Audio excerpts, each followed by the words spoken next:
Bonjour à tous, quel plaisir de vous retrouver pour un nouveau championnat du monde des rallyes, le championnat 2012 bien sûr qui commence par le rallye Monte-Carlo et quel plaisir également de se retrouver pour un nouveau DVD que vous pouvez trouver avec le magazine Échappement tout au long de l'année bien sûr grâce à Échappement, vous suivez le WRC et cette année eh bien le Monte-Carlo c'est l'événement, le Monte-Carlo 80e édition de ce rallye sans doute le plus prestigieux au monde, le Monte-Carlo est donc de retour dans le cadre du championnat du monde. Après 3 ans d'intérim dans le cadre du championnat IRC, c'est un retour en grande pompe du rallye Monte-Carlo dans le cadre donc du championnat du monde des rallyes. Et on va pouvoir avoir la joie, le plaisir de voir en action un pilote comme Sébastien Loeb, bien sûr, 8 fois champion du monde, qui peut revenir enfin sur ce terrain après ses 5 victoires acquises entre 2003 et 2005 et en 2007 et 2008. Va-t-il pouvoir repartir là où il avait laissé le Monte-Carlo, Sébastien Loeb, avec une victoire? Eh bien, c'est ce qu'on va voir dans ce DVD. En tout cas, évidemment, il est l'homme à battre, le pilote Citroën, 8 fois champion du monde. Et il nous le dit d'emblée, bien sûr, je suis très content que le Monte-Carlo réintègre le championnat du monde des rallyes. Et c'était vraiment dommage de voir que cette épreuve ne faisait plus partie du calendrier. Donc, bien sûr, je suis motivé pour aller la remporter. Du côté des transferts qui ont été assez sensationnels durant l'intersaison 2011-2012, eh bien Sébastien Loeb a un nouveau coéquipier en la personne de Mikko Hirvonen, son grand adversaire de l'an dernier, intègre l'équipe Citroën.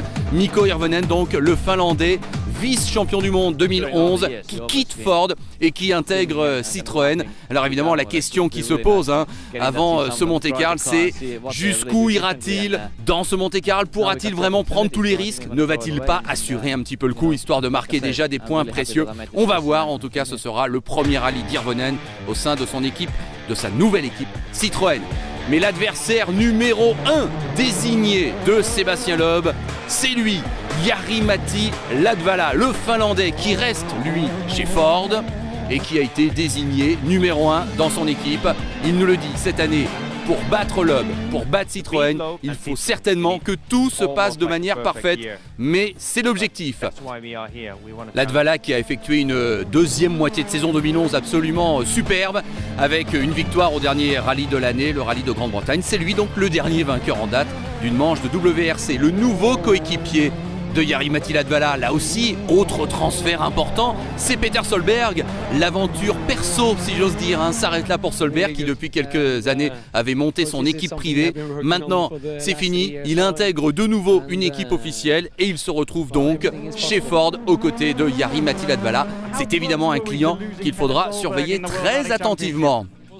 Voilà, ici au Monte-Carlo, c'est toujours très juste, ça peut passer ou ça peut casser. On verra bien pour Peter Solberg. Les mini sont toujours là.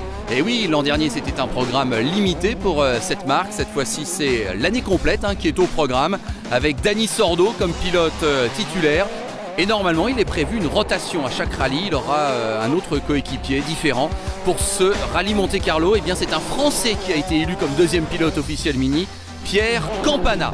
Côté Citroën, retour du Citroën Junior Team avec un pilote que la marque au chevron a donc décidé un petit peu d'aider et de faire monter en puissance. C'est Thierry Neuville, le pilote belge. Gardons à l'esprit aussi que le nouveau patron de Citroën Racing, Yves Maton, qui remplace donc Olivier Quesnel, est aussi de nationalité belge, en tout cas, à surveiller. Thierry Neuville, 23 ans seulement. Allez, c'est parti, la première journée de ce Monte-Carlo, 4 spéciales, 134,7 km au compteur. C'est la journée la plus dense au niveau du kilométrage, pas au niveau du nombre de spéciales, mais on va être tout de suite dans le vif du sujet. Et déjà, les équipes doivent choisir leur type de pneumatique. Ça va avoir une importance cruciale.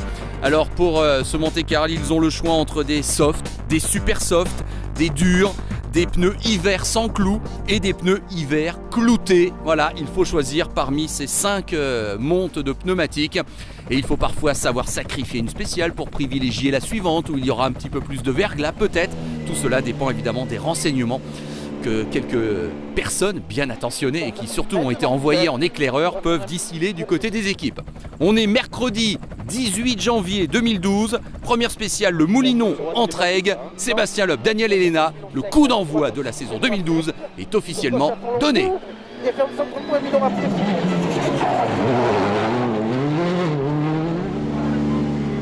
Eh bien autant vous le dire tout de suite, ça se passe très bien pour Sébastien Loeb qui gagne cette première spéciale. Moment émouvant sans doute aussi pour Mikko Hirvonen, voilà qui s'élance avec sa nouvelle voiture, la DS3 WRC.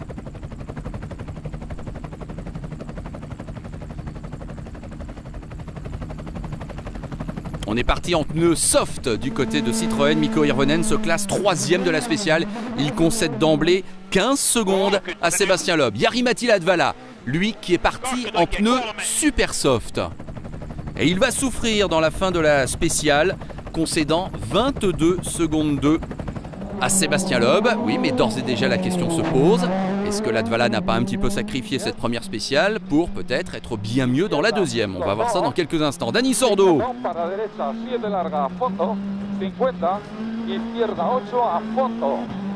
Eh bien une superbe performance de la part de Dani Sordo qui se classe 2e de la spéciale à 1 seconde seulement de Sébastien Loeb. Rendez-vous compte, la Mini qui ne concède qu'une seconde sur 36 km 8 à Sébastien Loeb.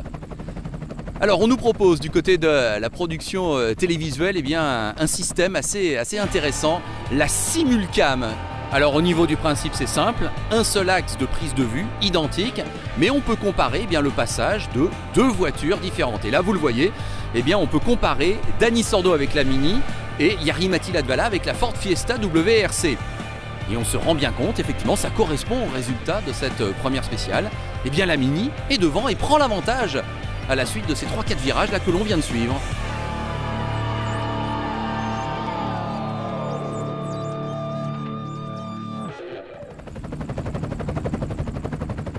Nous sommes toujours dans l'Ardèche, 2e spéciale maintenant au programme, Burzet-Saint-Martial.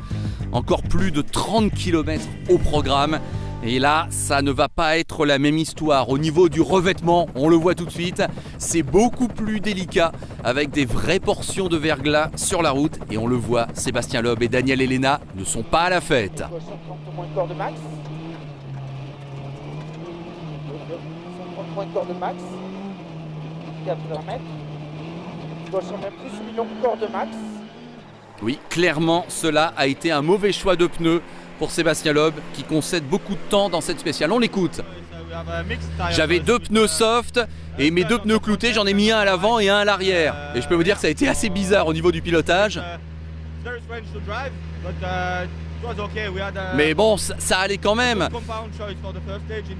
Il fallait faire un compromis avec le choix des pneus dans la première spéciale. On va faire les comptes. Je voulais pas prendre de risques.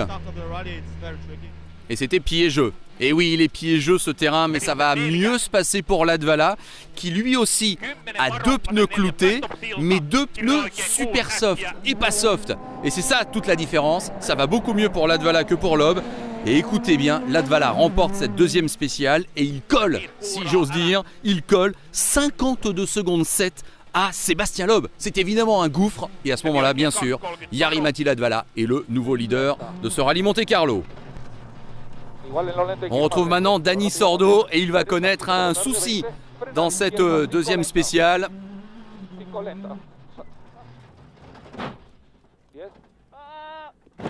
Et voilà, un tout droit, il heurte ce pont. Il va pouvoir repartir à l'Espagnol, mais on va tout de suite voir que la Mini se comporte quand même un petit peu bizarrement. Comme on dit, elle roule en crabe.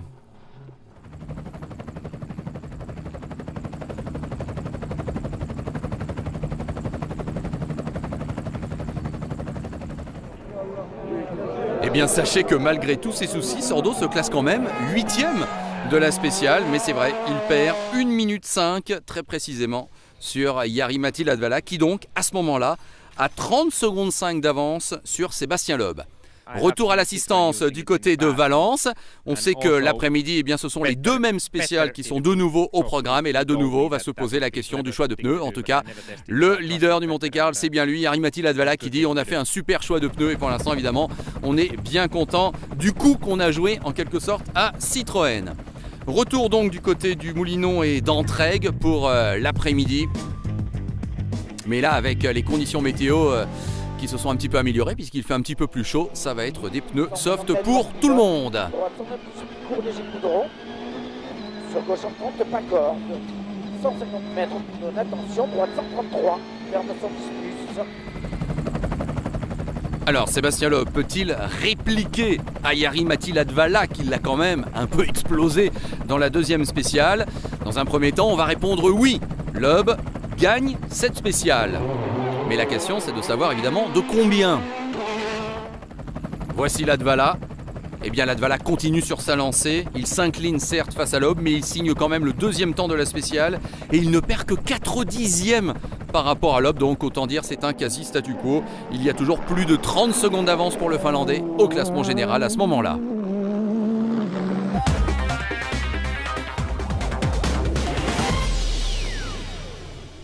On retrouve la simulcam dans la deuxième partie de la spéciale comparatif entre Loeb et Latvala.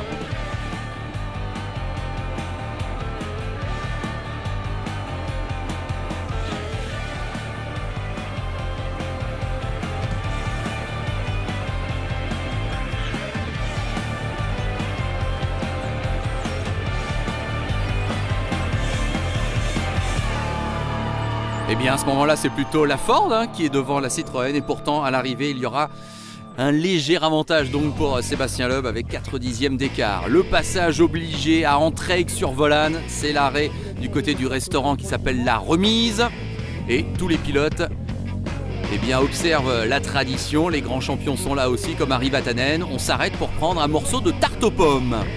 Guy Fréquelin, Jean Ragnotti, ancien vainqueur, Jari-Matti Latvala ne se prive pas lui aussi pour reprendre quelques forces.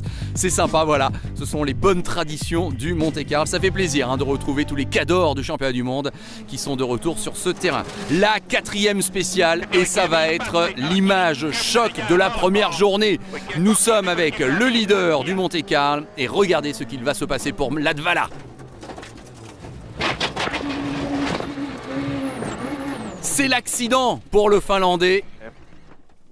Et le pilote de la Ford Fiesta ne pourra pas repartir car cette année, la règle que l'on appelait la règle du super rallye qui autorisait un pilote qui était sorti à revenir le lendemain, et bien cette règle, pour le Monte-Carlo en tout cas, n'est plus en vigueur, elle n'est pas appliquée. D'ailleurs, elle a aussi changé de nom, on ne dit plus super rallye mais on dit rallye 2. En tout cas, donc Latvala le dit, c'est de ma faute, je suis arrivé trop vite dans ce virage, j'ai pas fait spécialement attention à la note, j'ai juste vu le virage qui était un petit peu plus serré que ce que je croyais. Et je n'ai pas pu redresser, donc c'est de ma faute. Et bien là c'est évidemment un coup de théâtre terrible et osons le dire, c'est peut-être dès ce moment-là le rallye Monte-Carlo qui est un petit peu décapité car on se doutait bien que le duel Latvala-Loeb était très bien parti, on espérait en tout cas qu'il se poursuive le plus longtemps possible, mais dès cette première journée donc Latvala n'est plus là et ça libère forcément la voie à Sébastien Loeb. Alors il faut quand même qu'on parle de Sébastien Ogier qui après une année difficile de cohabitation avec Sébastien Loeb donc a quitté Citroën. Il a été recruté par Volkswagen qui arrivera officiellement l'an prochain. Et bien cette année Ogier va faire tout le championnat avec une Skoda Fabia S2000 pour continuer de garder la main en quelque sorte. Et pour l'instant ce que fait Sébastien Ogier avec une voiture bien moins puissante que les WRC est tout à fait exceptionnel. Il a pris par exemple la 3e place lors de la 2e spéciale. Il est à la fin de la première journée 4e au classement général, écoutez bien, 4e au milieu des WRC. François Delcourt est également là, le pilote français, ancien vainqueur du Monte-Carlo, c'était en 94, à bientôt 50 ans. Eh bien il n'a rien perdu François Delcourt, il est 7e à l'issue de la première journée et ça nous fait bien plaisir évidemment de le retrouver. Thierry Neuville, ça commençait bien son rallye, il était 8e au classement général après les 3 premières spéciales, mais regardez ce qu'il va se passer dans la 4e spéciale, tout comme Jari-Matti Latvala. Hélas, le pilote belge va partir à la faute. Très très dur et la sortie sera large.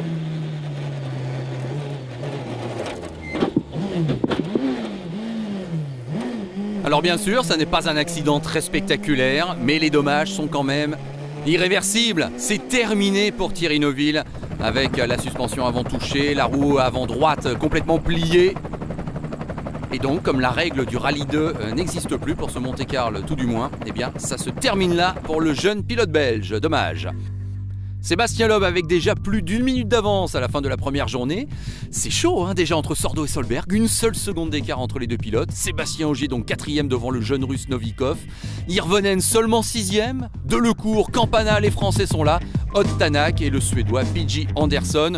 pour compléter le top 10. Voilà donc une première journée qui a été quand même mouvementée comme on pouvait le pressentir avec l'accident notamment de Jari Matti Latvala, ce qui laisse a priori un boulevard à Sébastien Loeb pour aller chercher sa 6e victoire dans le Monte-Carlo, mais il reste évidemment encore 4 jours de compétition.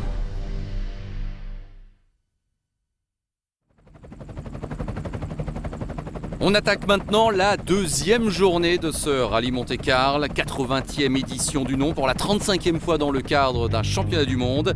Il y a 6 spéciales au programme pour cette 2e journée.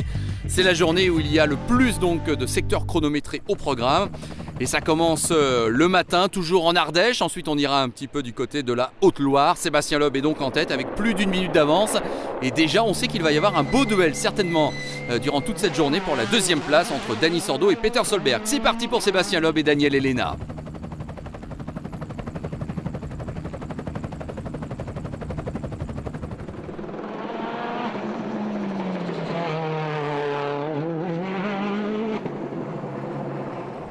Du côté de l'équipe Citroën, on a fait le choix des pneus super soft. Ça se passe bien. Sébastien Loeb remporte cette première spéciale de la 2e journée. Peter Solberg maintenant. Alors il a 1 seconde pile de retard sur Dani Sordo. Peut-il, dès ce premier secteur chronométré, aller récupérer la 2e place? Eh bien la réponse est oui. Peter Solberg se classe 2e de cette spéciale et il devance surtout Dani Sordo de pratiquement 3 secondes.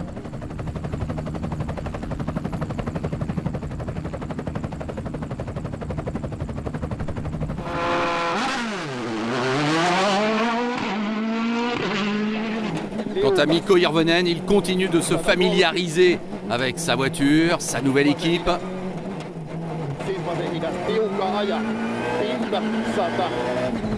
Et il va signer le 4e chrono de cette première spéciale du jour, concédant 11 secondes 5 à son chef de file, Sébastien Loeb. A noter que 3 Français se classent entre la 6e et la 8e place dans cette spéciale. François Delcourt, Sébastien Ogier et Pierre Campana dans cet ordre. La spéciale numéro 6, la fameuse spéciale de Saint-Bonnet-le-Froid qui est toujours au programme du Monte-Carlo depuis 2007. Autre grand nom. On voit quand même qu'au niveau des conditions météo, ça aurait pu être pire. On a connu des éditions du Monte-Carlo où il y avait bien plus de neige, de froid, de glace ou de verglas. Donc ça s'apparente vraiment à un rallye sur asphalte, ce Monte-Carlo 2012. C'est parti pour Sébastien Loeb. On va attendre Milan sur gauche en 42 points très long. Et droitier. Le public français qui répond présent sur le bord des routes. Beaucoup de monde pour regarder le multi-champion du monde en action et Sébastien Loeb qui gagne cette spéciale également. Ouais, les spéciales sont propres. Il n'y a pratiquement pas de piège. Il y a juste des petites portions de goudron où ça glisse un peu. Mais il n'y a pas de glace, donc ça va. Voilà, satisfait. On en est à la 6e spéciale depuis le début du rallye. Sébastien Loeb en a déjà remporté 5. C'est pour vous dire qu'il domine son sujet. Mikko Hirvonen va prendre la 2e place de cette spéciale. Ça y est, le premier doublé de Citroën a été signé. Et c'est donc à l'occasion de ce 6e secteur chronométré.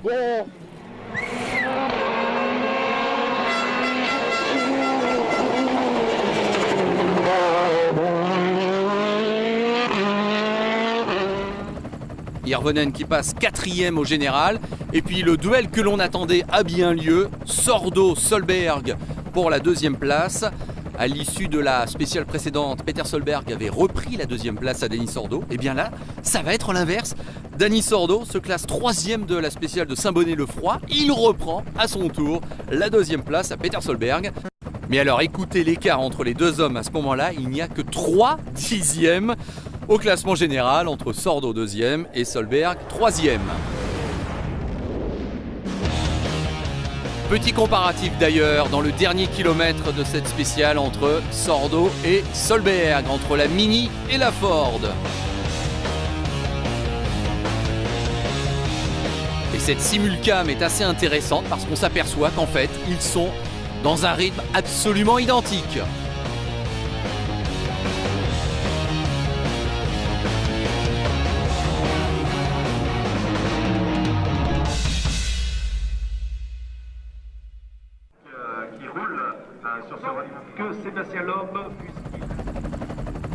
La 7e spéciale est longue de 21 km 6. Loeb, à ce moment-là, a pratiquement 1 minute 20 d'avance sur tout le monde.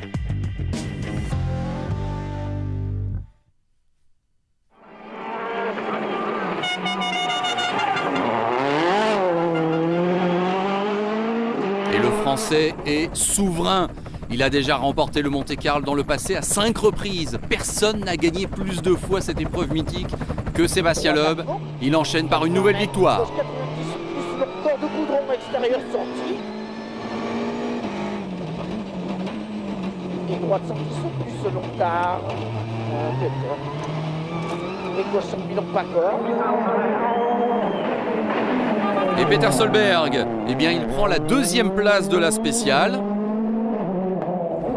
Et vous avez peut-être d'ores et déjà compris ce que cela signifiait. Eh bien oui, il reprend une nouvelle fois la 2e place à Dani Sordo. Il y avait 3 dixièmes d'écart entre les deux hommes. Au sortir de cette spéciale, il y a 3 secondes 7 à l'avantage du Norvégien.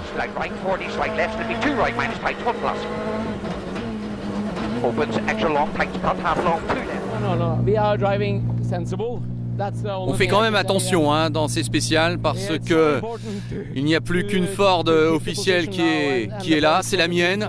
La Dvala n'est plus là, donc je pense qu'il faut quand même assurer le coup et marquer des gros points pour Ford. Voilà, il le dit, Solberg, compromis, faut-il attaquer, faut-il assurer le coup? En tout cas, il est pour l'instant quand même 2e. Sébastien Ogier, eh bien, il est 5e au classement général. Il se classe 4e de cette spéciale. Il continue d'être absolument époustouflant, Sébastien Ogier. Avec une S2000, il n'a pas de moteur turbo. Il fait des chronos identiques à des voitures WRC. Il est honnêtement sensationnel, Sébastien Ogier, qui avait gagné le Monte-Carlo, souvenez-vous, il y a 3 ans de cela, en 2009. Retour à l'assistance pour tout le monde du côté de Valence. Et ce sont les mêmes spéciales, les mêmes 3 spéciales qui sont au programme l'après-midi. On ajuste les voitures et on espère surtout que le duel Sordo-Solberg, qui est la grande histoire de cette 2e journée, va pouvoir continuer. Mais déjà, avouons-le, on ne se fait pas trop de soucis. On se doute bien que Sébastien Loeb est quand même bien parti pour la victoire.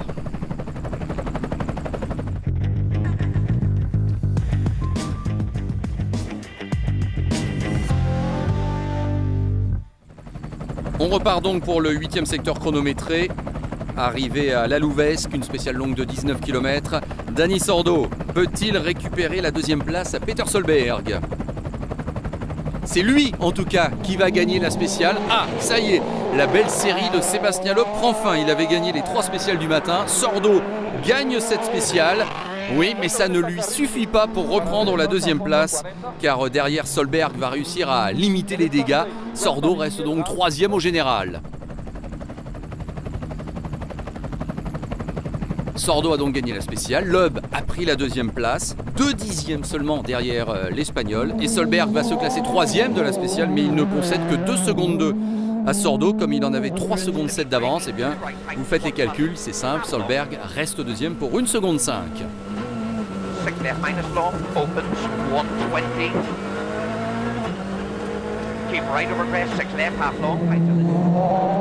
A noter que pour cet après-midi du 2e jour, tout le monde est en pneus soft. C'est le cas notamment d'Evgeny Novikov, copiloté par le français Denis Giraudet.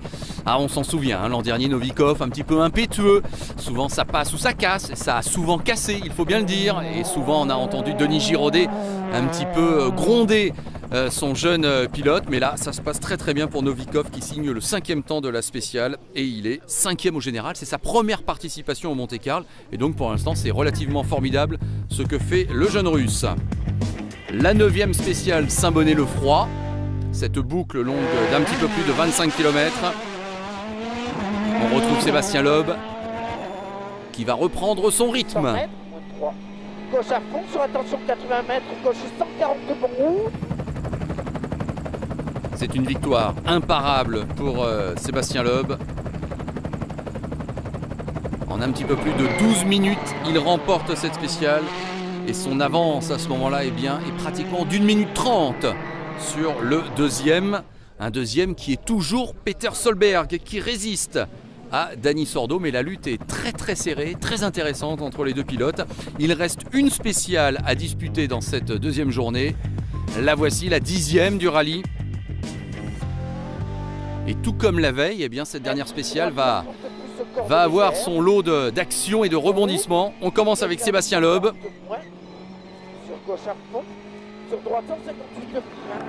Bon, du côté de Sébastien Loeb, c'est simple, il la remporte donc dans les 6 spéciales du jour. Il en a gagné 5. Et comme il en avait gagné 3 la veille, eh bien donc il n'y a que 2 seules spéciales depuis le début du rallye qu'il n'a pas remporté, Sébastien Loeb. Pour l'instant, il faut bien l'avouer, c'est une démonstration.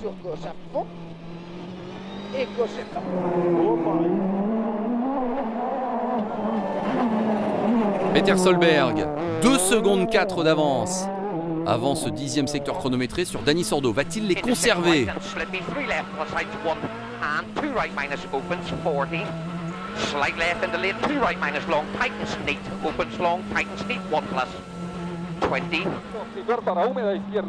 Solberg qui signe le 3e temps de la spéciale, concédant 12 secondes à Sébastien Loeb et concédant 6 secondes 1 à Dani Sordo qui effectue un superbe secteur et qui se classe 2e.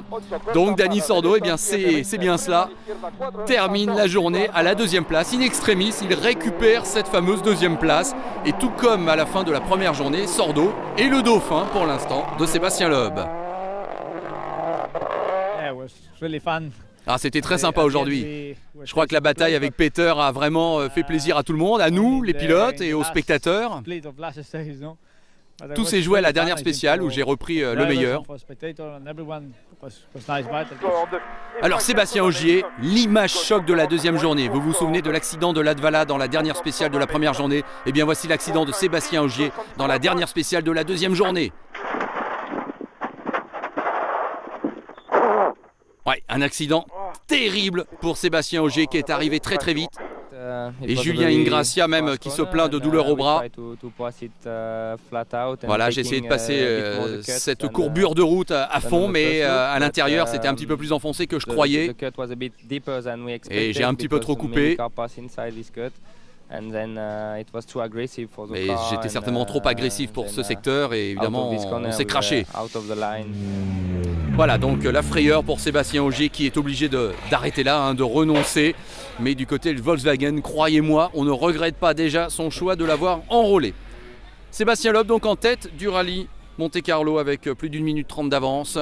Tout va bien pour le Français. On ne sait pas malgré tout à quoi ressemblera la météo dans les prochains jours, donc il faut être prudent. Il suffit juste de faire un mauvais choix de pneus et tout peut être remis en question. On peut vraiment perdre beaucoup de temps si les conditions sont difficiles. En tout cas, ce qui est pris n'est plus à reprendre pour Sébastien Loeb qui a donc 1 minute 37 et 2 dixièmes d'avance sur Sordo, lequel devance de peu Solberg. Hirvonen 4e et attention, Novikov n'est qu'à 11 secondes derrière lui.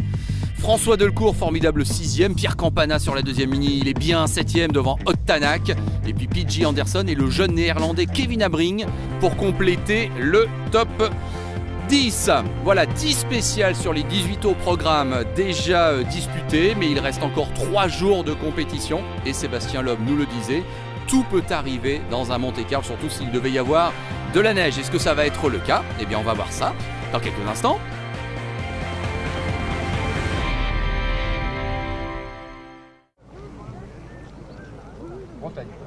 Seulement 3 spéciales au programme de cette 3e journée, totalisant un petit peu plus de 77 km.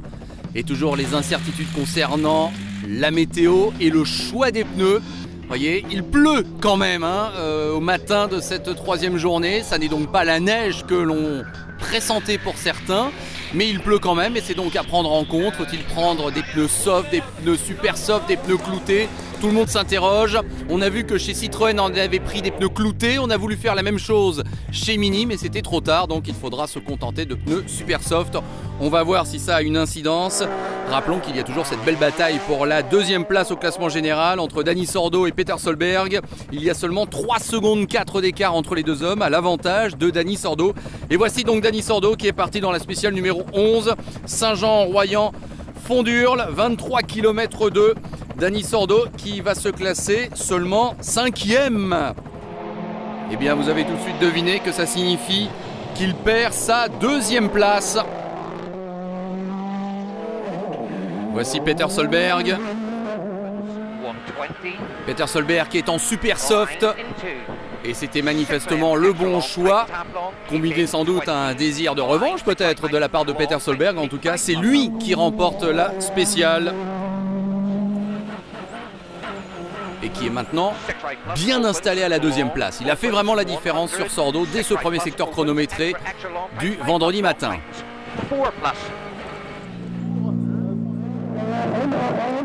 François Delcourt, il est aussi en super soft. Plus gauche à pont long, dans 50 mètres, droite 90 cordes. François Delcourt et son copilote Dominique Savignoni. François Delcourt, vainqueur du Monte-Carlo en 94 et qui se classe deuxième de la spéciale. Droite 95, star. Plus gauche 105. Gauche 105, 52 mètres, droite à fond long. Evgeny Novikov, qui est en pneu super soft et clouté malgré tout. Eh bien, le choix n'est pas mauvais. Troisième de la spéciale. Donc, c'était une spéciale quand même assez surprise qui vaut la victoire de Peter Solberg. François Delcourt, donc, deuxième. Evgeny Novikov, troisième. Ott Tanak, quatrième. Dani Sordo, cinquième. Et Sébastien Loeb, me direz-vous, eh bien, Sébastien Loeb doit se contenter du sixième chrono, bien sûr. Son avance était importante, donc il peut se permettre de concéder un petit peu de terrain. Mais manifestement, les pneus soft et cloutés choisis par Citroën n'étaient pas la meilleure option pour cette spéciale. Mais ça sera peut-être la bonne option pour les spéciales suivantes. La voici la 12e spéciale. Mikko Hirvonen en caméra embarquée. Tunneli, lyhyt vasen 3, lyhyt oikea, loiva, tarkka ja pinta, huomio, varossata, lyhyt vasen jarru, lyhyt oikea, nopea, tiukka, paha, sumppu, 7, lyhyt oikea, täys, 7, lyhyt oikea, hidas, ahdas, tunneli. Chez Citroën, c'est simple, on a décidé de prendre 4 pneus cloutés pour les 2 voitures officielles. Et Mikko Hirvonen remporte la spéciale. Voilà la première victoire du Finlandais dans sa nouvelle équipe. C'est lui qui s'impose dans cette spéciale. Cette spéciale avec Pierre Campana, le pilote corse, 26 ans, le Français, qui avait marqué 2 points lors du dernier Rallye de France Alsace en 2011. Eh bien, fait une superbe performance. Il se classe 3e de la spéciale derrière le duo Hirvonen-Loeb. Et regardez comme c'est difficile ce secteur quand on n'a pas de pneus cloutés, car là franchement, du côté du col de Godissart, eh bien, il y a de la neige, de la glace et Dani Sordo peine. Il va pourtant prendre la 4e place de la spéciale, Dani Sordo. Mais il n'a pas les bons pneus, c'est une évidence. Vous vous souvenez certainement de cette spéciale l'an dernier, c'est elle qui avait décidé de l'issue du Monte-Carlo, avec Brian Bouffier qui, avec une averse de neige, avait su faire la différence. Eh bien, Dani Sordo là a souffert. Il a concédé plus de 38 secondes à Mikko Hirvonen. Et comme il le dit, eh bien oui, on a fait un mauvais choix de pneus incontestablement. Mais ça va être encore pire pour Peter Solberg.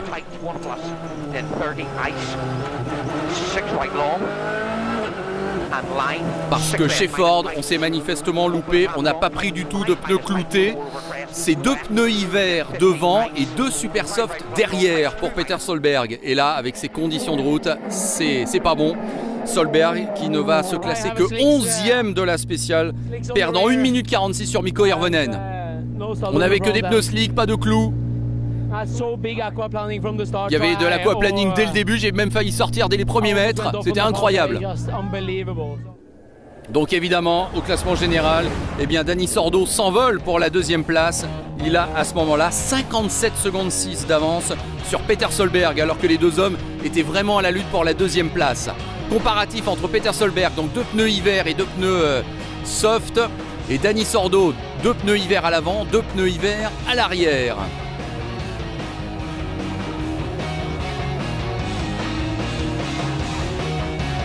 Alors c'est pas le secteur le plus représentatif parce qu'on a vu que dans cette 12e spéciale il y avait vraiment de longues portions complètement verglacées, mais déjà on s'aperçoit que le choix de pneus de Ford et donc de Peter Solberg n'était pas le meilleur, puisque déjà sur cette portion Dani Sordo le devançait assez nettement. Comparaison maintenant avec Hirvonen qui a remporté cette spéciale et qui avait 4 pneus cloutés, avec Peter Solberg qui donc lui était le moins bien loti de tous les grands favoris. Donc normalement, ça va être assez évident. Hirvonen va être devant Solberg.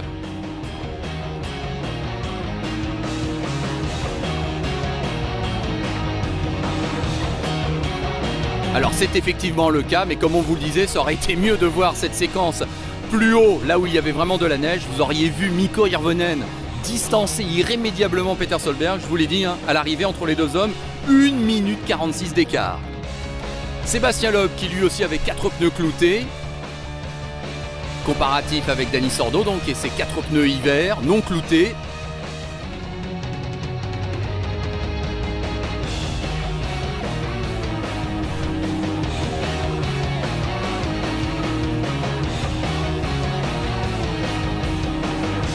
Et bien là encore, ça n'est peut-être pas représentatif puisque Dani Sordo fait quasiment jeu égal avec Sébastien Loeb et pourtant, à l'arrivée de la spéciale, il y aura bien 36 secondes d'écart entre les deux hommes et à l'avantage du pilote Citroën.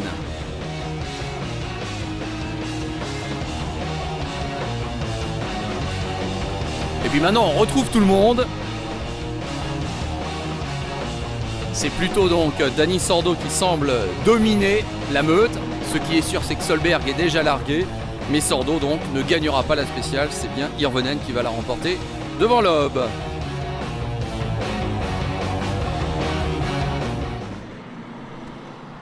Il reste à ce moment-là une spéciale à disputer dans cette troisième journée, la 13e. Pratiquement 30 km au programme. Et on a le sentiment quand même que le classement là s'est un petit peu figé à l'issue de la spéciale précédente. En tout cas, Mikko Hirvonen est en forme. Tout le monde est cette fois-ci en pneus soft. Hein, les conditions météo sont bonnes, c'est plutôt sec. Et Mikko Hirvonen eh bien, remporte sa 2e spéciale consécutive.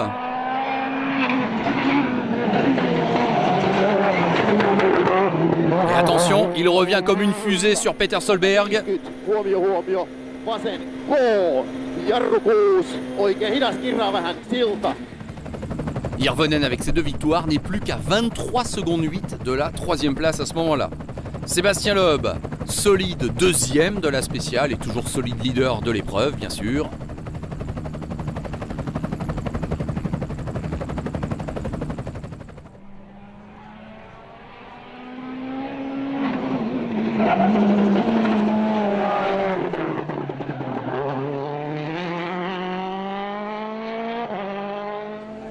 On retrouve le Français à l'arrivée de la spéciale.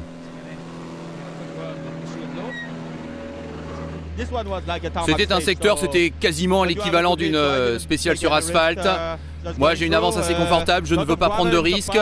Je voulais traverser cette journée sans qu'il y ait le moindre problème. J'ai fait attention. Voilà, on est ce soir à Monaco, pas d'erreur, tout va bien. Peter Solberg, donc après son calvaire de la spéciale précédente, ça va aller mieux dans ce secteur. Il va prendre la 5e place. Mais il va quand même encore connaître un souci, Peter Solberg. Décidément, c'est pas sa journée. Puisqu'à la fin de ce secteur, même si son classement n'est pas mal, hein, 5e, je vous le disais, eh bien vous allez voir qu'il y avait une crevaison sur la Ford à l'avant gauche. Regardez, c'est visible. Et hélas pour le Norvégien, eh bien maintenant son écart avec Sordo augmente et surtout son écart avec Hirvonen derrière se rétrécit.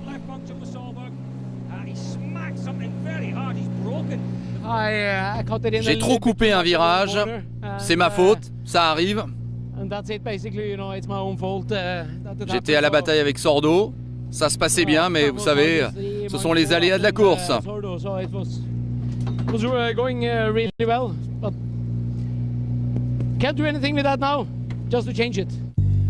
Le classement à la fin de la 3e journée, Sébastien Loeb largement devant tout le monde. Plus d'1 minute d'écart maintenant entre Sordo et Solberg. Et attention, Hirvonen arrive derrière.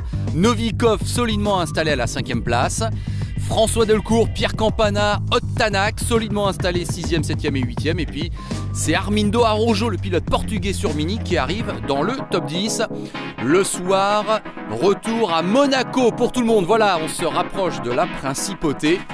Il reste 2 jours de compétition.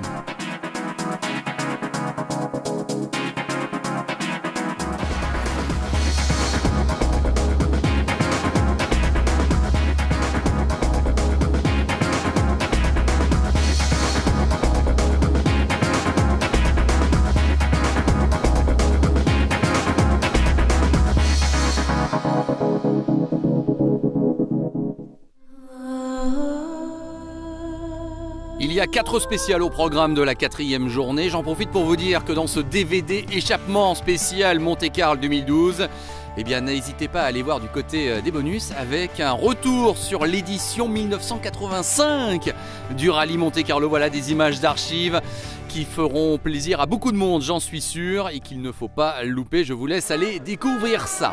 En tout cas, nous voici maintenant au col du Turini, qu'on a aussi connu un petit peu plus enneigé dans le passé, mais l'ambiance y est toujours aussi formidable. C'est un passage pratiquement obligé pour tout Monte-Carlo qui se respecte. Et là, on va emprunter cette spéciale Moulinet-La Bolène-Vésubie à 2 reprises, dont une fois de nuit. C'est parti, on est dans l'après-midi du samedi. Mikko Hirvonen, caméra embarquée avec le Finlandais.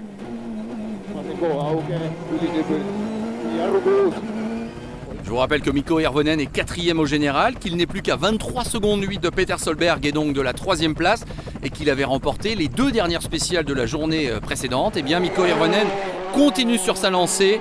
C'est lui qui remporte ce premier secteur de la journée. Donc ça fait 3 victoires consécutives pour Mikko Hirvonen, qui donc forcément se rapproche encore un petit peu plus de Peter Solberg.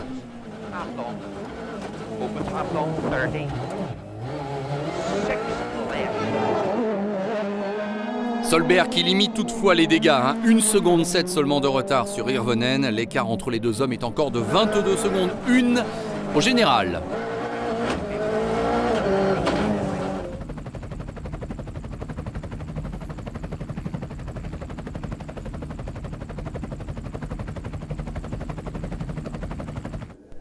On va retrouver le système simulcam et un comparatif entre Hirvonen et Solberg qui se battent donc pour la 3e place. Nous sommes 18 km après le départ de la 14e spéciale. Et regardez, c'est très intéressant, on va voir les différences donc entre Hirvonen et Solberg, entre la Citroën et la Ford. Regardez bien, en entrée de virage, incontestablement avantage à la Ford dans ce domaine. Mais regardez, en sortie de virage, la Citroën jaillit littéralement et reprend l'avantage. Nouveau freinage, la Ford est là. Sortie de virage, la Citroën est devant. Donc là, les caractéristiques de ces 2 voitures sont bien visibles.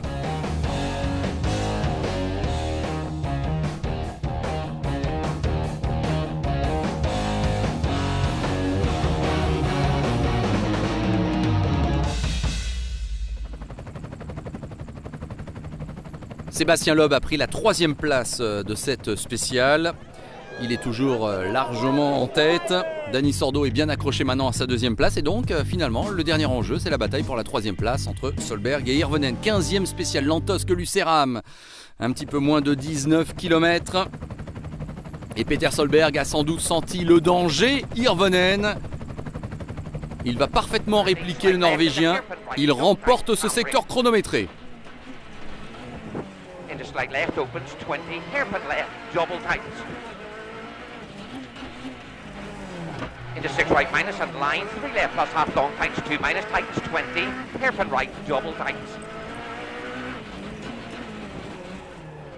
C'est sa 4e victoire de spécial, Peter Solberg, depuis le début du rallye. On peut signaler, tiens, au passage, que Sébastien Loeb n'a plus remporté la moindre spéciale depuis la 10e à la fin de la 2e journée. C'est ce qui s'appelle aussi contrôler la situation. J'essaie de garder ma position. 3e, c'est important. Ce serait important pour Ford. J'avais peut-être une chance d'aller chercher Sordo, mais maintenant je crois qu'il faut être réaliste. En plus, j'ai fait une petite faute à la fin du secteur. Ça m'a coûté quelques secondes. Je pense que Mikko va me reprendre encore un petit peu de temps, mais j'espère pas trop.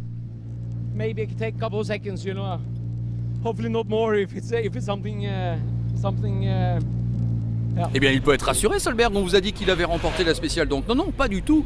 Hirvonen ne lui a rien repris du tout. Pour l'instant, il consolide donc sa 3e place. Retour à l'assistance à Monaco. Tout le monde se prépare donc pour les 2 dernières spéciales. On est en fin d'après-midi, début de soirée, et donc on va pouvoir vraiment passer le col du Turini de nuit. Et là, c'est vraiment la magie du Monte-Carlo qui va s'exprimer. Sébastien Loeb qui quitte l'assistance. On retourne donc du côté du Moulinet et de la Bolène-Vésubie. Le Turini est à peu près au milieu de la spéciale. Et déjà beaucoup de spectateurs. Alors à une époque on se battait à coups de boules de neige entre les différents côtés, entre les Italiens, les Français. Pas de neige cette année, mais l'ambiance toujours aussi exceptionnelle. Peter Solberg à l'attaque. Et là encore, quelle joie, quel plaisir, quel frisson que de retrouver ces images de nuit dans la fameuse spéciale du Turini. 30, 4 left minus tightens, 2 minus tightens, 1 minus half long, and 6 right minus opens half long, keep in, and 6 left minus keep in, 20, keep left over crest line, 5 right long, tightens 3 plus tightens and line, 5 left plus half long. Voilà le passage au Turini avec la foule autour des pilotes. Évidemment, du côté des équipes, on a particulièrement soigné l'éclairage. En tout cas, sachez que Solberg gagne un spécial. Sordo va se classer 4e.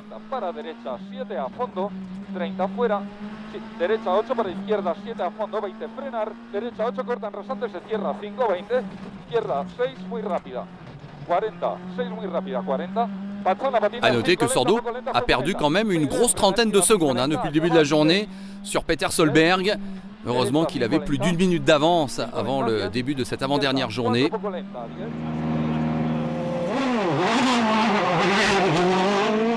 Et la question maintenant, c'est de savoir si Mikko Hirvonen peut continuer de mettre la pression sur Solberg pour la 3e place. Eh bien la réponse va être non, et regardez dans quelles conditions Mikko Hirvonen va perdre du temps.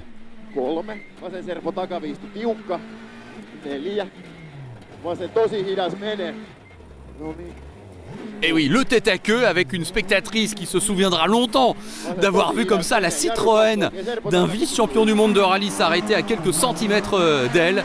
Donc voilà comment Mikko Hirvonen va perdre en quelque sorte ses derniers espoirs d'aller peut-être chercher le podium. Le crève-cœur pour P.J. Anderson, le pilote suédois qui était dans le top 10, il était 9e. Un problème mécanique qui vient hélas le stopper en plein élan, vous le voyez, début d'incendie sur sa Proton. Et donc ça va s'arrêter là pour le Suédois. C'est le dernier rebondissement en ce qui concerne les pilotes classés dans les points. Et la dernière spéciale au programme en ce samedi 21 janvier. C'est donc toujours Lantosque et Lucéram. Avec une nouvelle victoire pour Peter Solberg, qui réagit bien et qui conserve sa 3e place. C'est vrai que la menace Hirvonen a existé, mais comme il le dit, c'est super parce que là j'ai bien réagi, puis l'atmosphère comme ça, c'est spécial de nuit, c'est extraordinaire.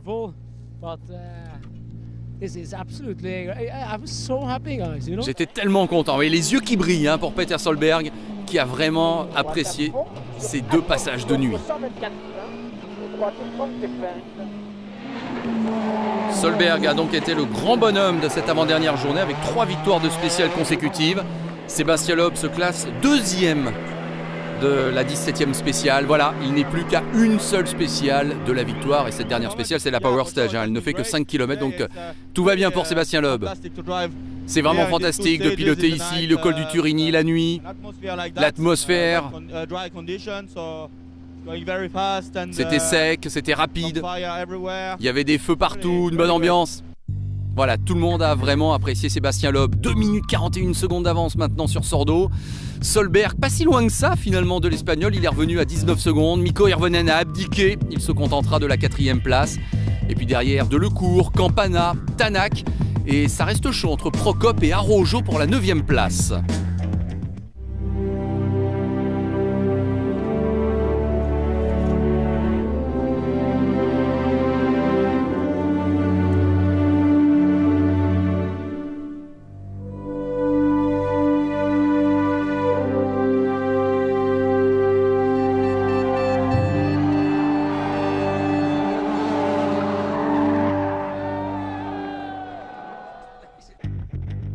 Il ne reste donc plus qu'une seule spéciale, la 18e, la fameuse Power Stage, qui va donner 3 points à celui qui la remporte, 2 points à celui qui se classe 2e, 1 point à celui qui se classe 3e.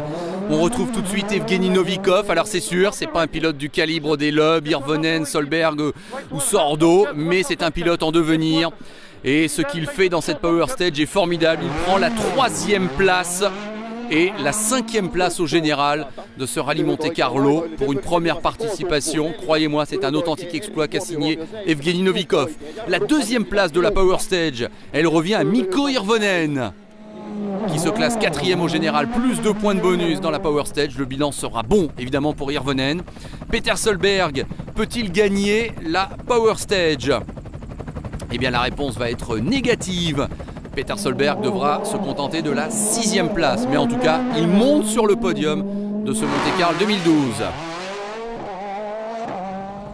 Dani Sordo, qui aura fait lui aussi un rallye Monte-Carlo exceptionnel avec la 2e place à l'arrivée, mais pas de points non plus dans la Power Stage où il prend la 4e place. Dommage.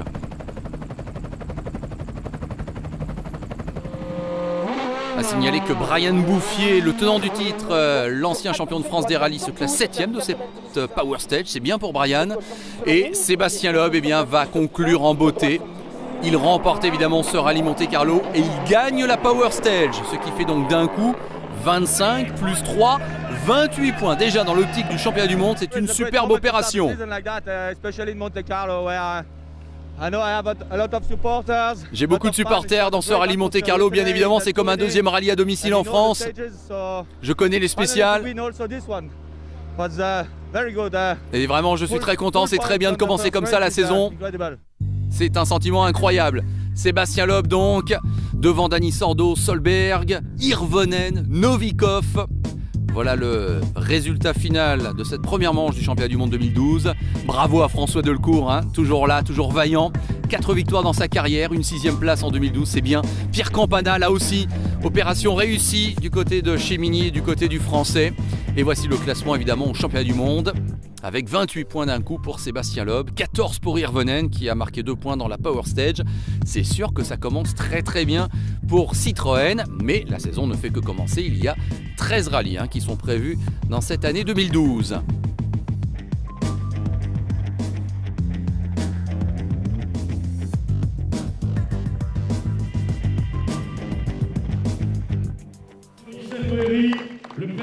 Merci d'avoir suivi ce programme en notre compagnie. Merci à Échappement de nous proposer encore un DVD qu'il faudra conserver précieusement dans sa vidéothèque. J'espère vous retrouver très bientôt. Salut à tous!